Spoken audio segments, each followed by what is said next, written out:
Hi, welcome to Piara Pizza. My name is Abdul, the business developer for Piara Pizza. Piara Pizza has been in business since 2010. We decided to start franchising the concept because we noticed there was a huge demand for quality and affordable pizza. We felt like it was important to do everything right from the beginning, so we decided to do our research and find the right franchise consultant company that will help us take our vision to the next level. We wanted to choose a company that understood our vision, and we wanted to kind of partner up with someone who's already been there and done it. So that's why we chose Big Sky Franchise as our consulting company. We liked the fact that they were more of a hands-on, more of a friendly concept. They understood us very well, knew what we wanted and what we were looking for. And one of the biggest thing was the affordability. There's a lot of franchise consulting companies out there, but the price was just too high, charging literally arm and a leg.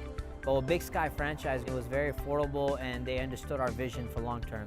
Working with Big Sky Franchise team has been an awesome experience for us. Each team was designed for a specific job and they did a great job with us. They're more of a family-owned company. They seemed more like a friend to us. They gave us a lot of pointers and insiders of how we should develop the concept, and that was the thing that took a lot of the guessing game out for us as far as putting the system and the concept together. And that's what I loved about Big Sky Franchise.